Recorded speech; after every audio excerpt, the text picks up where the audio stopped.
Di bulan ini, di minggu terakhir di bulan April, bulan yang keempat di tahun mimpi dan penglihatan, kita tema bulan ini adalah bersabar dan bertekun dalam menantikan janji Tuhan. Nah Bapak Ibu, saudara-saudari yang dikasihi Tuhan, Yusuf ini, kembali yang ingat cerita Yusuf ini menjuluki Mesir sebagai negeri kesengsaraannya dia. Salah satu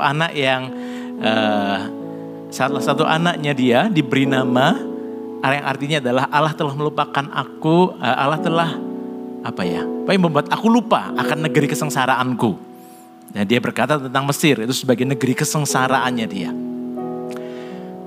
Bapak Ibu yang dikasihi Tuhan, kenapa kok Mesir negeri kesengsaraan? Iya tentu. Dia manusia biasa sama seperti kita. Umur 17 tahun dia dijual sebagai budak. Anak muda, masih umur sekian, masih cukup labil mungkin. Tinggal di perantauan dengan bahasa budaya yang berbeda. Dan yang paling berat adalah ketika dia harus terpisah dari ayahnya, dari saudara-saudaranya, dari kebudayaannya, dari negeri di mana dia dilahirkan. Dalam waktu semalam masih anak kesayangan Yakub ini menjadi budak. Ya. Dan ketika tengah-tengah prestasinya mulai naik, dia menjadi kepala rumah tangganya Potifar. Dia juga difitnah oleh istri Potifar dalam waktu semalam. Dia menjadi narapidana di Mesir. Drama begitu banyak terjadi dalam hidupnya. Dalam 13 tahun penantian janji Tuhan. Nah heran Yusuf menyebut Mesir adalah negeri kesengsaraannya dia. Namun Bapak Ibu, yang menarik adalah Yusuf tidak sekedar bertahan, tidak sekedar menjalani kehidupan normalnya, kehidupan normal yang dia harus jalani selama 13 tahun setelah dia mendapat mimpi itu. Dia tidak sekedar bertahan, jadi tidak sekedar menjalani, tetapi justru dia tuh berprestasi di mata majikan-majikannya. Potifar mengakui bahwa oleh karena ada anak muda Ibrani ini di rumahnya, maka ia dan si istri rumahnya diberkati. Ada penyertaan Yusuf kemana Yusuf pergi. Di rumah Potifar iya. Kepala penjara pun mengakui bahwa segala sesuatu menjadi lebih ringan kerjaannya dia karena diurus oleh anak muda Ibrani ini. Bahkan kunci penjara pun dikasih ke dia. Nggak usah tanya, Firaun apalagi, Yusuf menyelamatkan 7 tahun kelaparan di Mesir. Dia berprestasi di mata semua majikan yang mempekerjakan dia. Kok bisa ya? Di tengah-tengah situasi yang tidak nyaman, tidak mengenakkan, penuh dengan drama, penuh dengan penderitaan, dia bukan hanya bertahan, tapi dia bertindak, dia menyerang dan merebut kemenangan. Kitab Daniel berkata, ayat 11 ayat 32b, umat yang mengenal Allahnya akan tetap kuat. Dan dia kuat melewati itu semuanya. Bukan hanya kuat. Firman Tuhan bilang umat yang mengenal Allahnya akan tetap kuat dan bertindak. Yusuf bertindak. Yusuf melakukan bagian yang terbaik. Makanya tidak heran ayat firman Tuhan yang di kitab Amsal katakan, orang yang cakap dalam pekerjaannya akan berdiri di hadapan raja-raja. Dan Yusuf membuktikannya. Dia berdiri di Raja Firaun. Bahkan yang membedakannya hanya tahtanya Firaun aja. Yang lainnya Yusuf punya otoritas yang sama. Kok bisa? Nah, ada kualitas-kualitas yang Yusuf miliki yang kita perlu belajar, Bapak Ibu. Sepanjang hari ini saya bagikan hal ini. Yang pertama dari pagi saya bagikan soal integritas. Apa sih integritas? Integritas adalah sebuah kualitas yang unggul, standar moral yang unggul dalam diri seseorang. Yang ketika kita membangunnya, orang-orang itu akan percaya pada kita. Karena lihat kita orang yang berintegritas. Punya karakter moral yang orang lain bisa melihat. Ketika orang memberikan kepercayaan kepada Anda, maka mereka akan memberikan diri juga untuk dipengaruhi juga oleh Anda. Anda akan menjadi pemimpin yang luar biasa kalau Anda punya integritas ini. Karena Anda punya kesempatan untuk jadi garam dan terang dan mempengaruhi kehidupan mereka dan mereka akan berkata ya. Karena mereka melihat Anda adalah sosok atau seseorang yang berintegritas. Lalu di kebaktian yang kedua saya sampaikan soal the beauty of holiness. Kekudusan itu indah, kekudusan itu bukan pilihan, kekudusan itu sebuah perintah. Sebab firman-Nya berkata, kuduslah kamu sebab aku kudus, kata Tuhan. Nah, kekudusan ini juga yang mengantar Yusuf mencapai mimpinya. Seandainya Yusuf jatuh dalam dosa dengan istri Potifar, saya tidak yakin ceritanya akan berakhir dia menjadi mangku bumi di Mesir. Meskipun Tuhan bisa punya plan B dalam hidupnya, tapi Yusuf mungkin gagal meraih apa yang seharusnya Tuhan sudah sediakan buat hidupnya. Untung Yusuf hidup dalam kekudusan. Lalu yang kebaktian sebelum ini, saya bagikan soal mentalitas korban versus mentalitas pemenang. Ya, Yusuf tidak terjebak dalam kondisi dalam jebakan ini. Dia tidak punya victim mentality.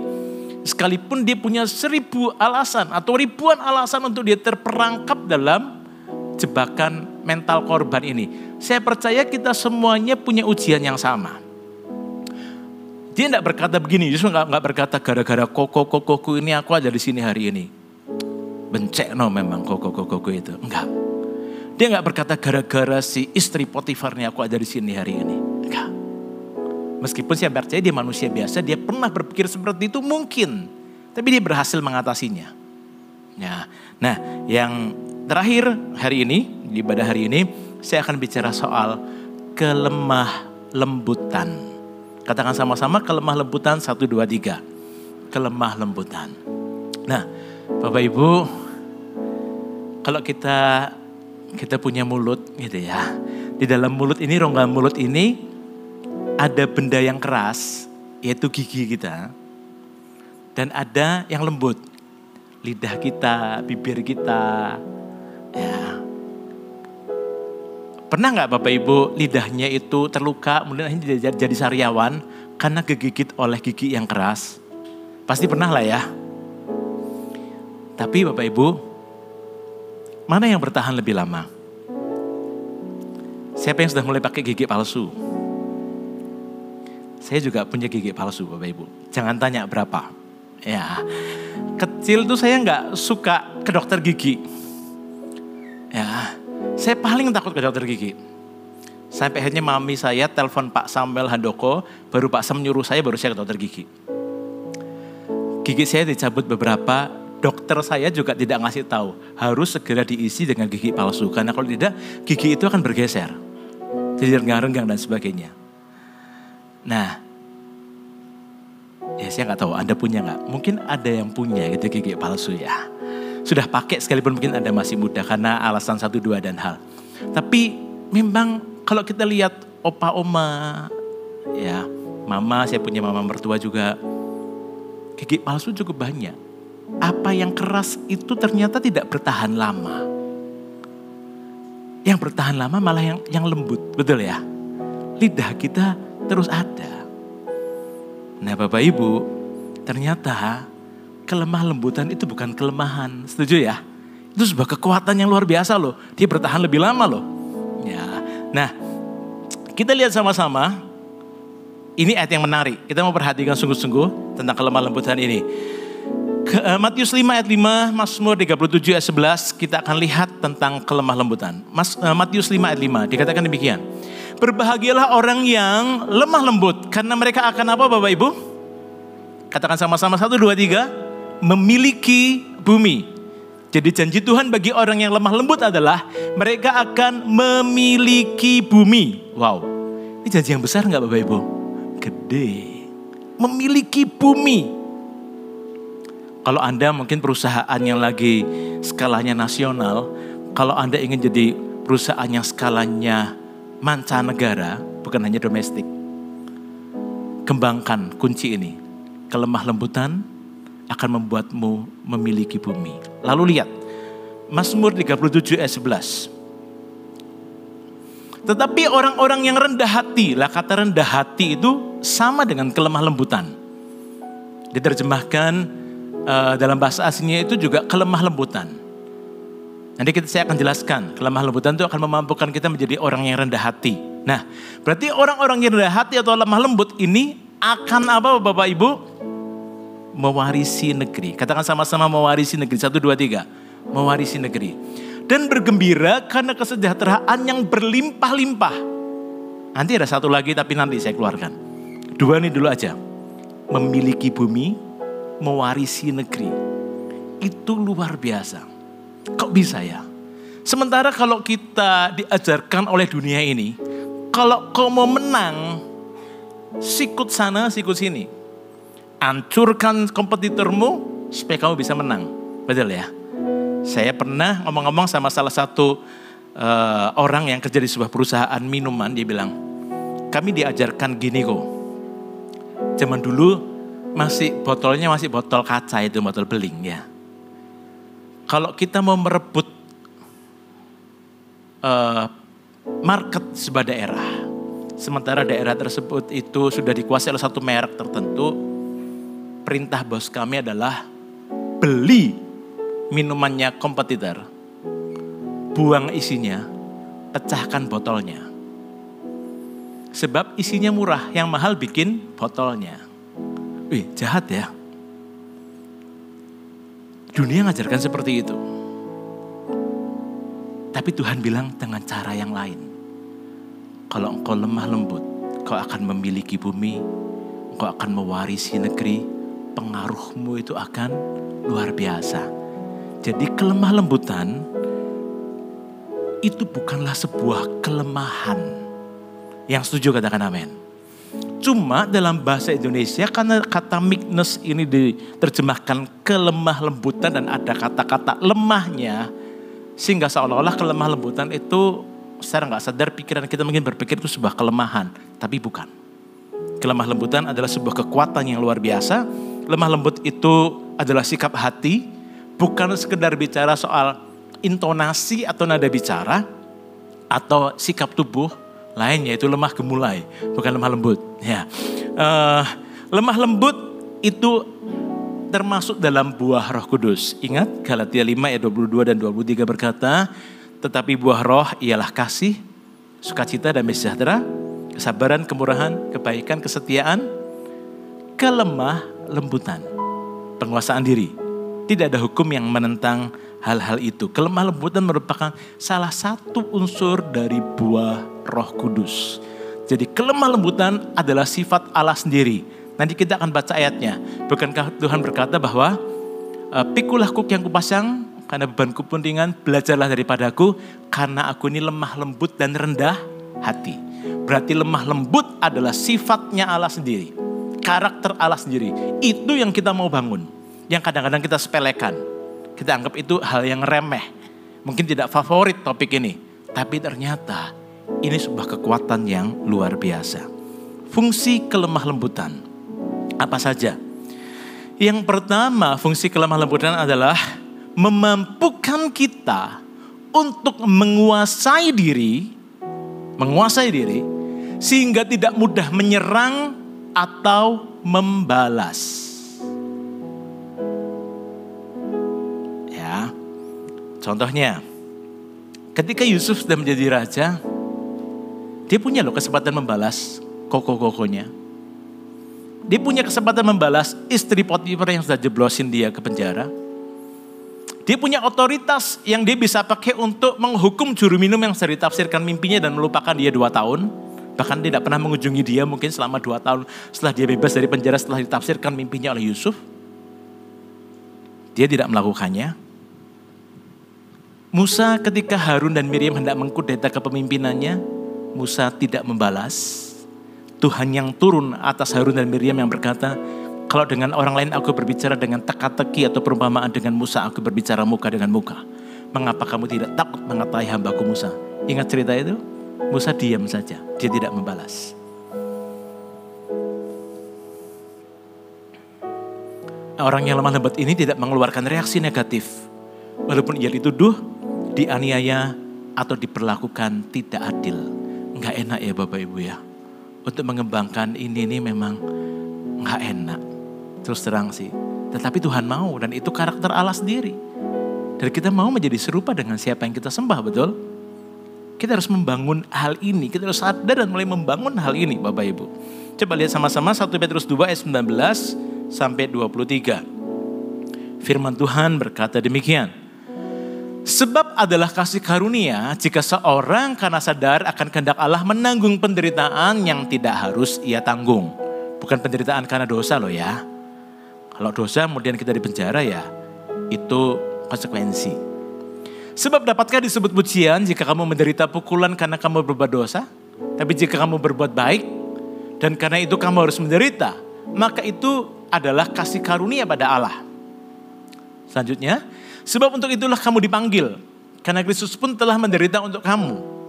Dan telah meninggalkan teladan bagimu supaya kamu mengikuti jejaknya. Ia tidak berbuat dosa dan tipu tidak ada dalam mulutnya. Ya, dikatakan demikian. Ketika ia dicaci maki, ia tidak membalas dengan mencaci maki. Ketika ia menderita, ia tidak mengancam. Tetapi ia menyerahkannya kepada Dia yang menghakimi dengan adil. Dia tidak membalas. Yesus ngasih teladan yang begitu luar biasa. Yesaya 53 ayat 7 berkata demikian. Yesaya ini menulis ini, Yesaya itu hidup 700 tahun sebelum Yesus lahir. Dia dapetin penglihatan tentang anak domba Allah ini. Dikatakan demikian. Dia dianiaya, tetapi dia membiarkan diri ditindas. Dan tidak membuka mulutnya. Tidak bela diri. Seperti anak domba yang dibawa ke pembantaian, seperti induk domba yang keluh di depan orang-orang yang menggunting bulunya. Ia tidak membuka mulutnya. 2 kali dipakai frase yang sama. Ia tidak membuka mulutnya sekalipun dia dianiaya. Ia tidak membuka mulutnya. Sekali lagi fungsi yang pertama dari mengembangkan kelemah lembutan adalah memampukan kita untuk menguasai diri sehingga tidak mudah menyerang atau membalas. Ini yang ayat yang ketiga yang saya tadi pengen Bapak Ibu perhatikan. Amsal 16 ayat 32 berkata demikian. Tadi sebelum kita baca ayat ini, Bapak Ibu ingat tadi upah bagi orang yang lemah lembut adalah apa? Memiliki bumi, mewarisi negeri. Betul ya? Ayat yang berbeda berkata demikian. Orang yang sabar melebihi seorang pahlawan. Orang yang menguasai dirinya karena dia mengembangkan kelemah lembutan tadi, dia bisa menguasai diri. Orang yang menguasai dirinya melebihi orang yang merebut kota. Lucu ya Bapak Ibu, ini bicara soal teritori. Memiliki bumi, mewarisi negeri, merebut kota. Wow. Sebegitukah hebatnya kelemah lembutan itu? Sampai pengaruhnya begitu luar biasa. Upah yang dijanjikan oleh firman Tuhan begitu luar biasa. Memiliki bumi, mewarisi negeri, merebut kota. Bapak Ibu, Napoleon Bonaparte, salah satu tokoh terkenal di bumi ini, dari kerajaan Roma berkata demikian. Aku berusaha menaklukkan seluruh dunia dengan pedang, dengan kekerasan. Dan aku gagal. Tapi ada satu pribadi yang berhasil menaklukkan dunia, seluruh dunia. Bukan dengan pedang, tapi dengan kasih. Dan ia berhasil. Siapa? Tuhan Yesus. Amin. Bukankah Yusuf juga mengalami kebenaran itu? Ketika dia mengembangkan kelemah lembutan. Dia berkuasa atas rumah Potifar. Tanda petik ya, maksudnya berkuasa itu adalah dia diangkat jadi pemimpin untuk mengepalai rumah tangga. Yang tidak dijamah hanyalah istri Potifar dan menunya Potifar itu dia ngatur sendiri. Selebihnya Yusuf yang ngatur semuanya. Yusuf berkuasa atas rumah Potifar. Yusuf punya pengaruh atas penjara. Yusuf punya pengaruh atas Mesir. Bukan hanya Mesir, tapi Mesir pusat peradaban dunia. Salah satu pusat peradaban dunia waktu itu. Dia berkuasa atas bangsa-bangsa. Dia mengembangkannya namanya kelemah lembutan. Iya, ternyata apa yang dikatakan firman Tuhan itu benar. Amin. Nah, fungsi yang kedua Bapak Ibu bagi orang yang mengembangkan kelemah lembutan akan menjadikan kita sebagai pembawa damai. Pembawa damai. Amsal 15 ayat 1 dan 4 berkata demikian. Jawaban yang lemah lembut meredakan kegeraman. Tetapi perkataan yang pedas membangkitkan marah. Lidah lembut adalah pohon kehidupan. Tetapi lidah curang melukai hati. Ketika kita mengembangkan yang namanya kelemah lembutan, maka menjadikan kita sebagai pembawa damai. Di mana kita hadir, rasanya situasi yang panas itu jadi reda. Bukannya ketika Anda hadir orang bilang awas, bahaya gitu ya. Bukan gitu. Tapi ketika Anda hadir, orang tuh bisa rasa tenang dan sebagainya. Akan jadi pembawa damai. Ya. Kelemah lembutan akan membawa orang pada pertobatan. Ketika Anda menjadi pembawa damai, ketika Anda mempraktekkan kelemah lembutan ini, menumbuhkannya, Anda akan dipakai Tuhan untuk membawa orang pada pertobatan. Anda bukan hanya menjadi pembawa damai, tapi Anda juga bisa dipakai Tuhan untuk mendamaikan orang tersebut dengan Tuhan. Coba kita lihat ayatnya ya. 2 Timotius 2 ayat 24 sampai 26. Berkata demikian. Sedangkan seorang hamba Tuhan, maksudnya hamba Tuhan ini bukan hanya pendeta, bukan hanya TL, coach atau CGL dalam kepemimpinan dalam pengembalaan di Gereja Mawar Sharon. Anda dan saya, kita semuanya hamba Tuhan. Sedangkan seorang hamba Tuhan tidak boleh bertengkar, tetapi harus ramah terhadap semua orang. Ia harus cakap mengajar, sabar, dan dengan lemah lembut dapat menuntun orang yang suka melawan. Sebab mungkin Tuhan memberikan kesempatan pada mereka untuk bertobat dan memimpin mereka sehingga mereka mengenal kebenaran. Dan dengan demikian mereka menjadi sadar kembali karena terlepas dari jerat iblis yang telah mengikat mereka pada kehendaknya. Amin. Dengan Anda lemah lembut, Anda bisa menuntun orang yang suka melawan untuk diperdamaikan dengan Tuhan. Ini fungsi yang berikutnya. Nah, kemudian yang berikutnya Bapak Ibu, fungsinya adalah memampukan kita untuk hidup dalam kerendahan hati. Sebetulnya kata lemah lembut dan rendah hati itu ngomong sebab akibat. Ya. Membawa orang kepada memampukan kita untuk hidup dalam kerendahan hati. Kelemah lembutan merupakan kebalikan dari sikap suka menonjolkan diri dan mementingkan diri sendiri. Kerendahan hati hamba yang Tuhan Yesus tunjukkan pada kita, teladankan, tidak egois, menganggap kesejahteraan orang lain lebih penting. Dan wujud tertinggi dari kelemah lembutan adalah pengorbanan.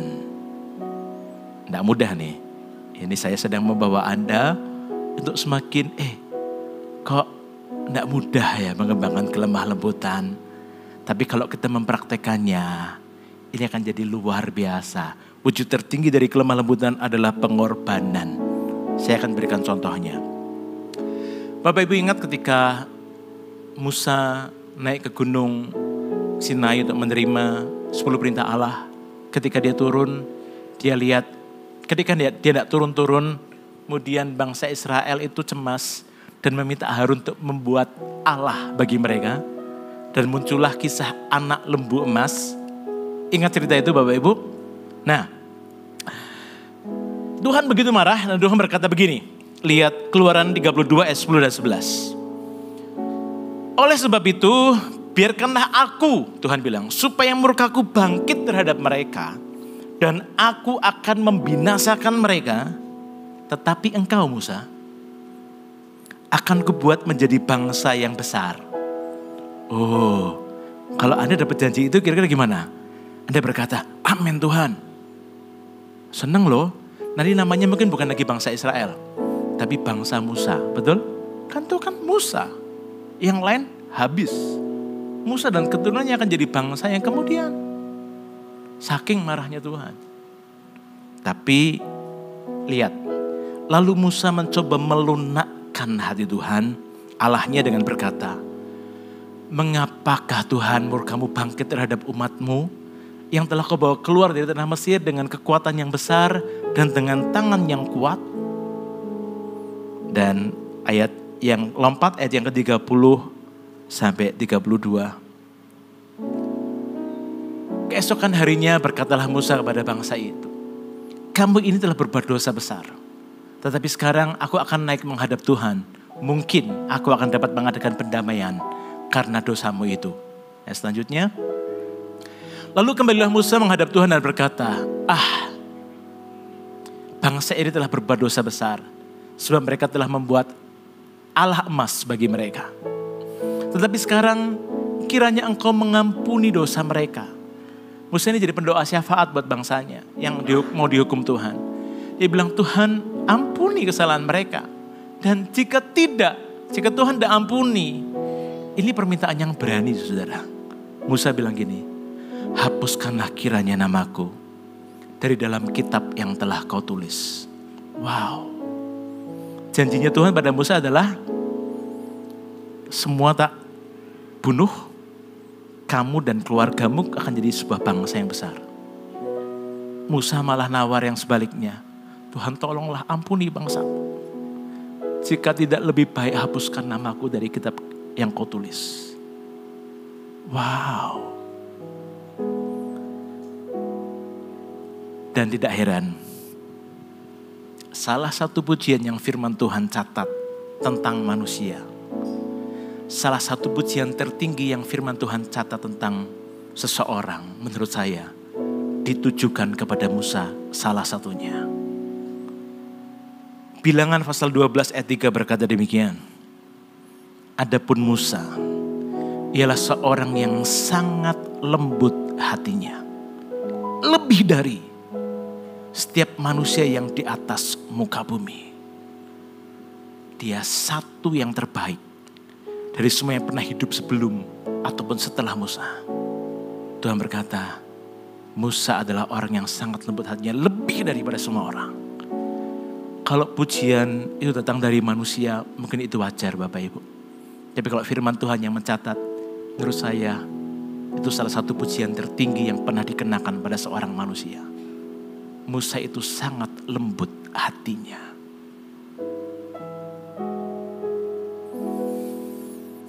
Contoh yang berikutnya,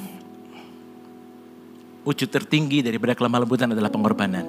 Yang kedua, Matius 11 ayat 28 sampai 30. Marilah kepadaku semua yang letih lesu dan beban berat, aku akan memberi kelegaan kepadamu.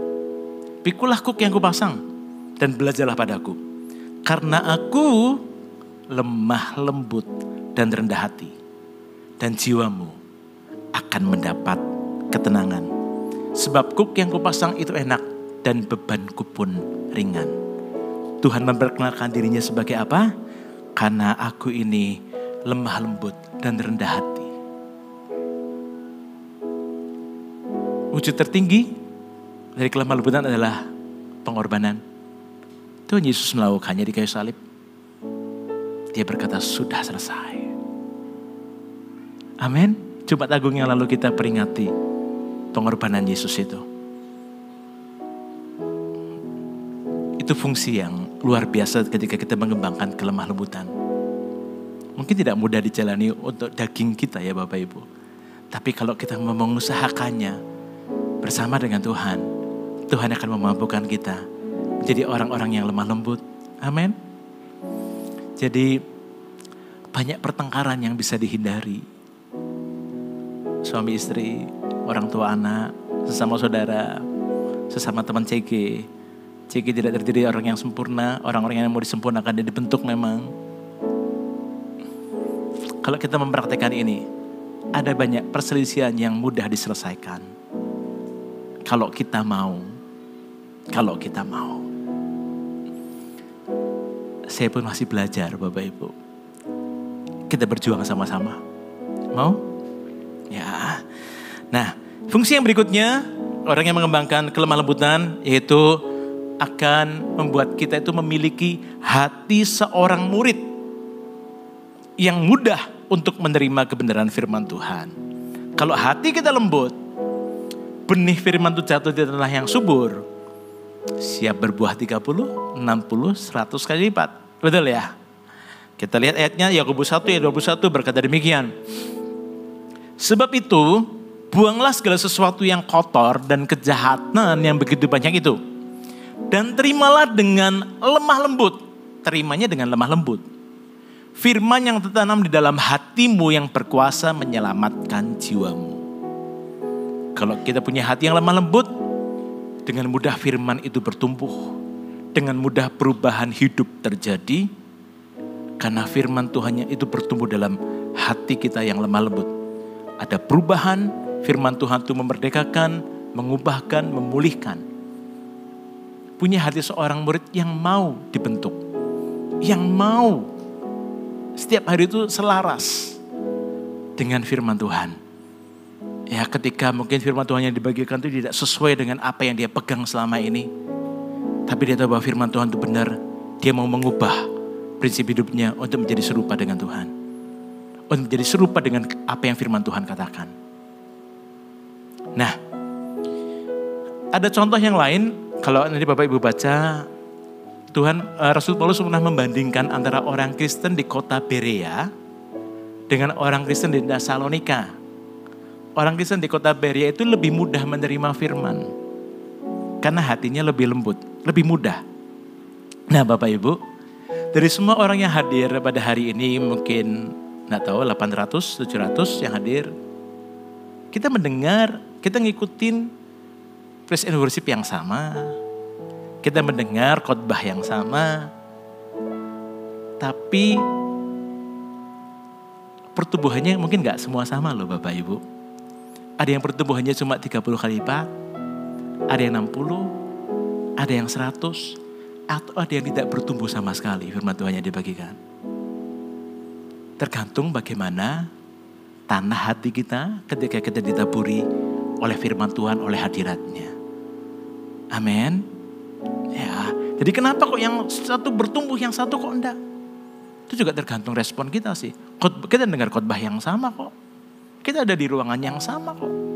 Ya, makanya punya hati yang lemah lembut ini. Lalu gimana cara menumbuhkannya? Yang terakhir ada 2 poin saja. Bagaimana cara menumbuhkan yang namanya kelemah lembutan ini? Yang pertama, berikan dirimu untuk melayani. Dengan kita melayani, dengan kita terlibat dalam pelayanan, karakter kita dibentuk. Kita makhluk sosial, hidup bersosialisasi. Dalam pelayanan kita saling mempertanggungjawabkan. Kita diberi tugas, kita mempertanggungjawabkan apa yang dipercayakan dan sebagainya. Kadang dalam sebuah kerjasama pasti ada gesekan dan sebagainya. Katanya kan besi menajamkan besi, orang menajamkan sesamanya. Betul ya, cara orang bisa berbeda-beda, karakter orang bisa berbeda. Ya, kalau kita terlibat dalam pelayanan kita akan banyak dibentuk. Ya, nah termasuk juga dalam menerima kekurangan dan kelebihan orang lain. Dalam pernikahan juga, ya, pelayanan itu dimulai dari rumah kita sih sebetulnya, dari keluarga kita. Dan mana suami jangan kasar terhadap istri, istri hormati suami. Firman Tuhan juga bilang, hai bapak-bapak jangan bangkitkan amarah di hati anak-anakmu. Firman Tuhan bilang, hai anak-anak hormatilah orang tuamu supaya lanjut umurmu. Ada banyak perintah Tuhan. Prinsipnya adalah saling melayani, bukan menuntut, tapi memberi atau melayani. Amin, dengan kita terlibat dalam pelayanan. Nanti di gereja ini, di GMS, kita akan ada Servolution yang kedua. Apa itu Servolution? Servolution adalah saat di mana departemen-departemen pelayanan di gereja Mawar Sharon ini membuka kesempatan bagi para volunteer untuk melayani. Tapi ada syaratnya. Bapak Ibu harus ikut aktif di CG. Bapak Ibu sudah lulus MSJ 1, MSJ 2, baru bisa daftar pelayanan. Ya, kita membuka kesempatan yang luas di tempat ini juga untuk melayani. Kalau nggak salah nanti 1 Juli, ada 1 sampai 11 Juli ada Servolution. Kita mau melibatkan diri, kita ikut dalam CG, di CG pun kita dibentuk Tuhan dan sebagainya. Kita berkumpul dari berbagai macam orang, berbagai macam jenis orang, dengan berbeda-beda karakter dan sebagainya kita dibentuk. Ya, tapi itu menolong kita untuk menumbuhkan yang namanya, mempraktekkan yang namanya kelemah lembutan. Ya. Oke, lalu yang berikutnya saya mengundang pemain musik tim PAW bisa naik ke stage. Yang kedua, yang terakhir itu berikan ruang bagi Roh Kudus untuk membentuk dan melembutkan hatimu. Ketika mungkin situasi tidak enak, mungkin kau tidak bisa marah atau apa. Engkau bisa kok datang ke ruang doamu atau di toiletmu, di kamar mandimu. Engkau nangis di hadapan Tuhan. Tuhan, Tolong aku untuk bisa meresponi semuanya dengan baik. Ajari aku Tuhan untuk tidak membalas. Ajari aku Tuhan untuk tidak menyerang. Ajari aku Tuhan untuk memaafkan. Amin. Dan berikan ruang bagi Roh Kudus untuk membentuk dan melembutkan hatimu. Izinkan dia memberikan pengertian-pengertian. Izinkan dia untuk menyingkapkan hati Anda. Izinkan dia untuk menuntun Anda. Sekalipun mungkin tuntunannya itu berarti menyalipkan daging buat Anda. Ketika Anda taat, Anda akan lihat buahnya. Amin.